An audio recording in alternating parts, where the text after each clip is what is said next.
हिंदुओं ने देखा 440 साल पुराना आदि विश्वेश्वर का वैभव। श्री कृष्ण जन्मभूमि के दस्तावेज में सार्वजनिक महाकुंभ में 4.5 करोड़ श्रद्धालुओं ने आदि विश्वेश्वर ज्ञानवापी के 440 साल पुराने मंदिर की मॉडल का दर्शन किया। साथ ही ज्ञानवापी की मुक्त का संकल्प लिया। वहीं त्रिवेणी के तट पर श्री कृष्ण जन्मभूमि के दस्तावेज और ध्वंस की तस्वीरें भी श्रद्धालुओं के सार्वजनिक की गई।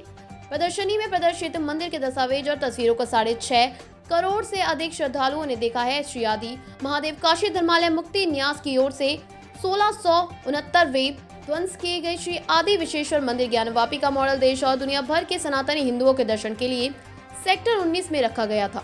17 जनवरी से 18 फरवरी तक 4.5 करोड़ श्रद्धालुओं ने मंदिर के इस मॉडल को देखा और नमन किया।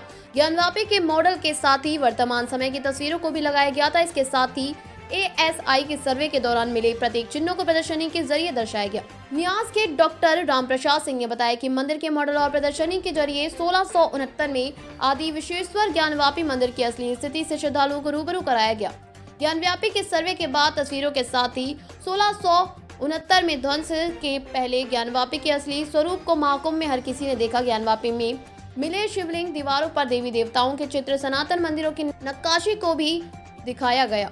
इसके साथ ही सन 1585 में निर्मित मंदिर के नक्शे को भी आम श्रद्धालुओं के लिए रखा गया था। 125 फीट लंबा, 125 चौड़ा और 128 फीट ऊंचा था मंदिर के मॉडल को लकड़ी से तैयार करने में 1 साल का समय लगा। 8 मंडप और 1 शिखर वाले इस मॉडल को पुराने मंदिर के आधार पर तैयार किया गया। आदि विश्वेश्वर मंदिर में बनाए गए श्रृंगार मंडप, ऐश्वर्य मंडप, ज्ञान मंडप, मुक्ति मंडप पूरी तरह खाली थे। इसके अलावा गणेश मंडप, दंड पाणी मंडप, तारकेश्वर मंडप और भैरव मंडप में देवताओं के विग्रह विराजमान थे। मंदिर के मूल मंडप के नीचे गर्भगृह था, जिसमें भगवान शिव के प्रतिरूप का भव्य शिवलिंग विराजमान था।